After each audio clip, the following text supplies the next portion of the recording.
ఇట్లాంటి fake videos ఎందుకు పెడతారనైతే నాకైతే ఇప్పటివరకు అర్థమైతే లేదు.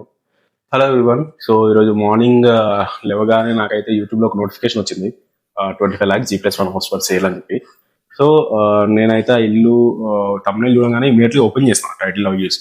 సో ఓపెన్ చేసి చూస్తే ఓకే అని చెప్పేసి ఒకసారి కాల్ చేస్తే మనోడు చెప్పింది అంటే సోల్డ్ అవుట్. ఆ వీడియో బట్టి హాఫ్ అన్ అవర్ అవుతుంది. కాల్ చేయగానే లేదు సోల్డ్ అవుట్, వేరే ప్రాపర్టీస్ ఉంది.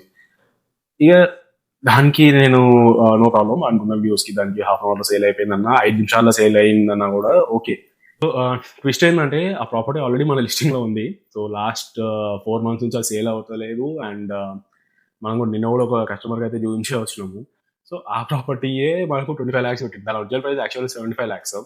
సో వీడు 25 lakhs అని పెట్టిండు. సో ఇట్లాంటి ఫేక్ వీడియోస్ ఎందుకు పెడతారనైతే నాకైతే ఇప్పటివరకు అర్థమైతే లేదు.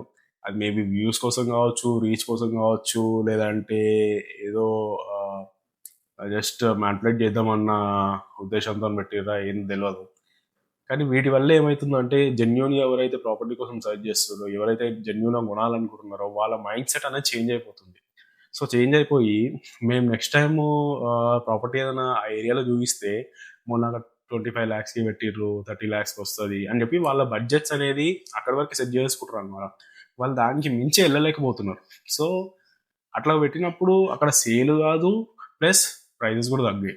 సో మీరు కూడా ఆ ప్రాపర్టీ అనేది లిస్టింగ్ వచ్చినప్పుడు, ఒక వీడియో వచ్చినప్పుడు అది జెన్యూనా కాదా, అండ్ అది నిజంగా ఆ ఏరియాలో అంత ప్రైజింగ్ ఉందా, ఈవెన్ కొంతమంది ఎక్కువ ప్రైజింగ్ కూడా చెప్తారు. కాకపోతే మనం రీసెర్చ్ చేసి కనుక్కోవడం అనేది చాలా ఇంపార్టెంట్.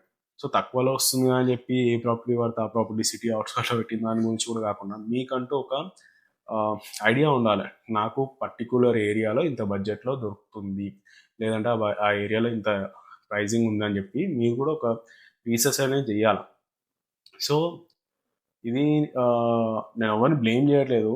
సో జనరల్లీ నేను ఓనర్తో అనుకున్నప్పుడు ఓనర్ చెప్పింది ఏంటంటే వాడు జస్ట్ వానికి వీడియో పంపిస్తే అలా పెట్టేస్తాడు, చూద్దామని చెప్పినాడు. సో 1 hourలో వాడే వీడియో అయితే డిలీట్ చేసినాడు. మేబీ ఏమైంది తెలియదు.